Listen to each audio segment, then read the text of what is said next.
Welcome back, chess fans. In this video, how to analyze your game. Let's listen to Gothamchess first. Many of us like to play live games of chess, but in this video I'm going to teach you how to analyze and learn from the games that you've already played. It doesn't matter whether the game was a win-loss or a draw, or how the game made you feel, you must go back and make sure you don't make the same mistakes 2 times, and hopefully not 3 times. So focus on the thought process. We're going to take the game phase by phase. The opening stage, where did you leave your opening knowledge, how you navigated the middle game, maybe the end game, and other things like how did you manage your time. Also, we will try to conceptualize into words moves that computers suggest. Okay, so with that said, 3 people are going to be featured in this video, the first of which is my girlfriend, Lucy. She volunteered to be in this video. Now, when you first turn on any sort of analysis, could be chess.com, whatever it might be, it'll show you this big fancy thing. That thing is nice. But as you could see, analyzing games is very important. However, I like to show something that Gothamchess doesn't address. It's not just about the opening, the endgame, and the middle game. It's about classifying your games in types and finding out which types of game you need to study and be better at. In this case, I have 4 in your screen: domination, sudden reversal, up and down, and balance. Let's go with number 2, sudden reversal. We're looking at a game by Alireza Firouzja, playing title Tuesday with the black pieces. So by sudden reversal, I mean the position was equal for a long time and all of a sudden the game turns in favor of Firouzja. On top, you can see the game analysis by chess.com. It's equal for a very long time and at the end, black takes over. So how does that work? The position is a queen's gambit decline and white is a very strong national master with a 2800 rating. Firouzja is above 3000 on chess.com. So now I go, this is a very standard positions, knight e4. This is a great move because Firouzja was to exchange the bishops. However, after all these exchanges, we can see that the position is about equal.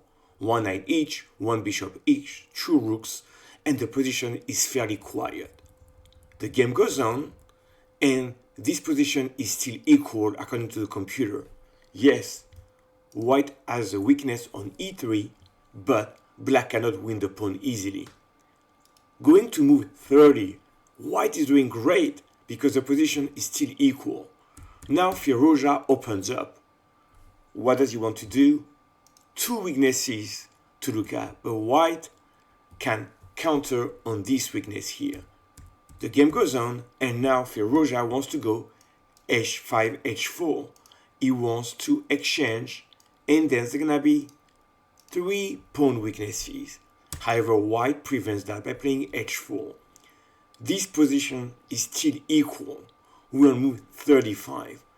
Firouzja is a top grandmaster, but still he hasn't found a way to break through. And now he's unbalancing the position by playing c5. His idea, if the rook take on c5, then rook e3, and we infiltrate. So white take with the pawn. What was his follow-up? d4. The position become very dynamic and you need to calculate here. And in this position, if white I played rook a3, we still in an imbalanced and equal position. Why? Yes, maybe we can win a pawn here, but white's gonna push over here.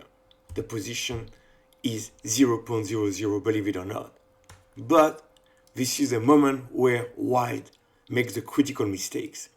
And at this point, after this move, feel free to pause the video, black takes over, and there's no turning back. What did black play here? And Alireza here played queen b8. What a move. Now, of course, he wants to take on e3. If you take with the rook, we have a double attack. Queen g3 checks, and white can resign. So white played king g2, but now it's all over. We're coming here, and after this move, knight e4, beautiful. If white takes, we're crashing through the king side. 6-6 played, trying desperately to have counterplay. That's too little, too late. queen g3 and the position collapse. I'm gonna go here, check, check.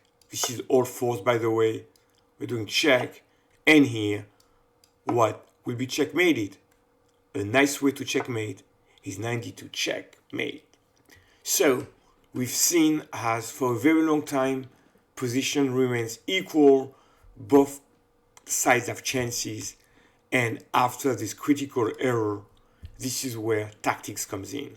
How do you get better at chess? Well, you're trying to find these opportunities, tactical possibilities to take the game over. The position was equal for a long time, but sometimes your opponent has the advantage, but is missing a key tactics, and you turn the table around. And that was my type number 2. Let's go to type number 3. And now the third type is up and down, a full fight. You can see both on the analysis on the right, white is winning, white is losing, and then black is winning at the end. The accuracy is low, it's a full fight, and let's see how the game unfolds. So in the beginning, I'm playing black against a grandmaster on chess.com. He's playing h4, and the computer doesn't like my setup. After h4, he gives white +1 in the opening. Now we go on, and we play a lot of moves. Now g4, played by white, is not so strong. I should have played c5. I had a chance to counterattack. But I played d5. That was not as good. And the position goes on. And now, white is playing very well. Let's go back here. After castle on move 19, white has everything to dream of. We have pressure by opening here. My king is in the center. The white center is strong.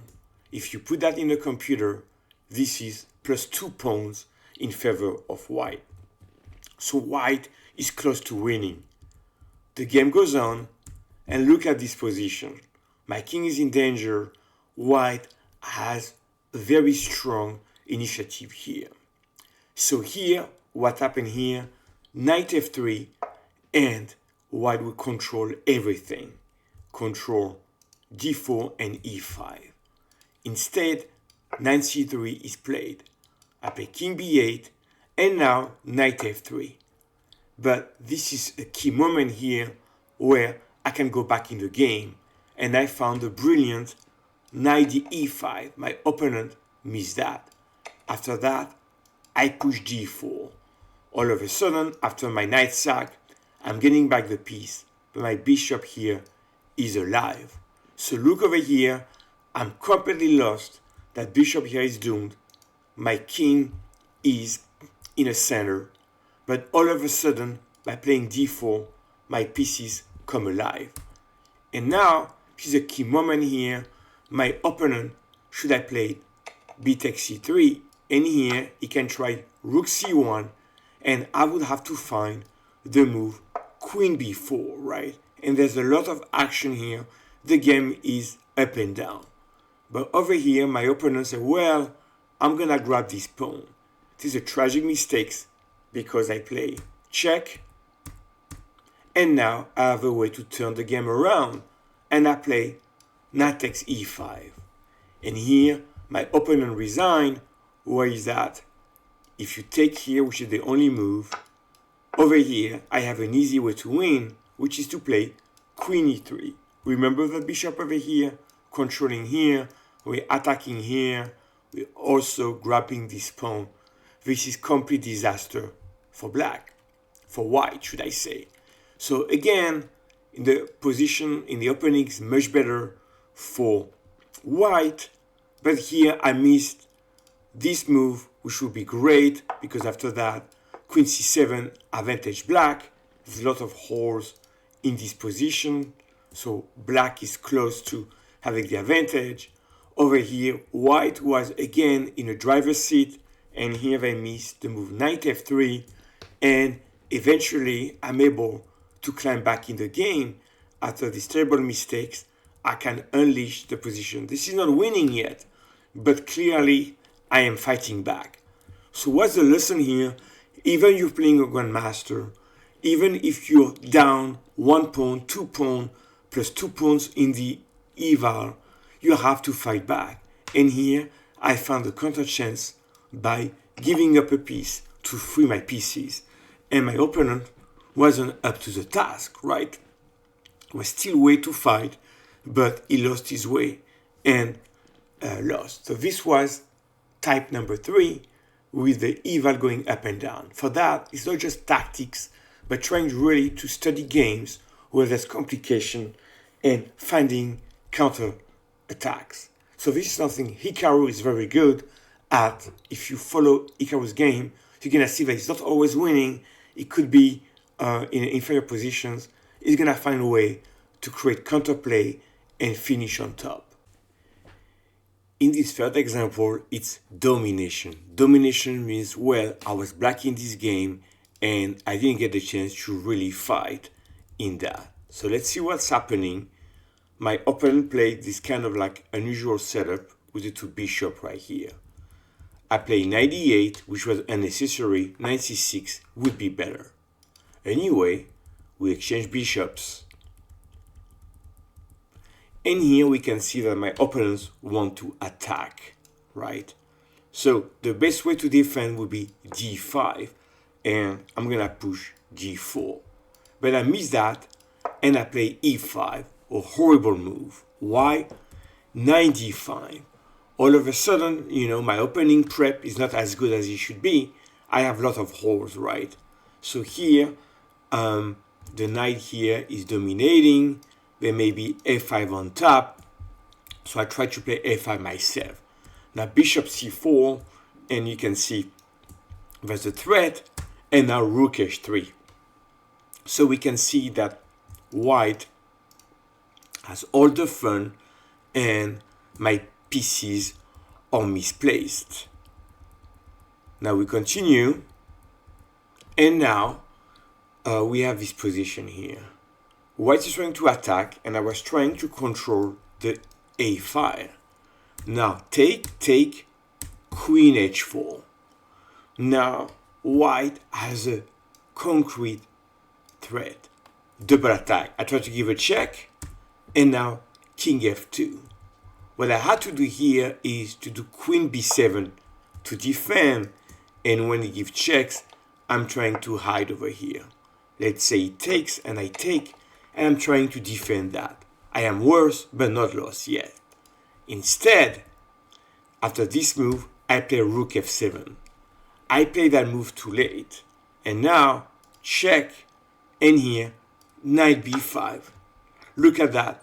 There's no way for me to attack the king, but white is crashing through.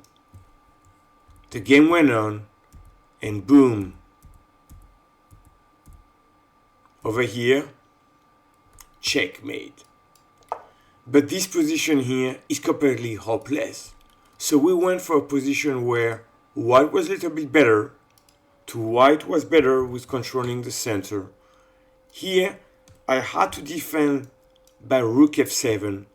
I played that move, and eventually, when I was here, I was dead lost after the double attack. Very strong by my opponent, building on the potential with the white pieces. So, what does that tell you here? Well, one thing, my opening was not on target. I should have played d5, but also this is about positional, right? I need to understand that I'm being attacked. I need to find counterplay. This is a strategic kind of game. So to be better at that, I need to also study positional games on the black side, especially when white is trying to build the attack, right? By castling rook f3, rook h3. I need to understand that better, and that was why I was doomed in this game. Let's see the final type right now. In this final example, we have Caruana with white against Firouzja with black, played this year. Now this game ended in a draw, But this is not a grandmaster draw where they just didn't play. They played 45 moves. That was done in a Rapid and Blitz in Zagreb 2025. And in this game, Caruana tried to put some pressure on black, but Alireza, very strong, play h6, and the position is balanced. Now we go back on move 17, and here white wants to play e4 and attacking. c5 by Alireza, excellent move. And here white play e4, we go into the endgame, and we have a very simplified positions. At that level, they make no mistakes, the position goes on, and you can see that here you have a little bit of pressure, right? Trying to come here.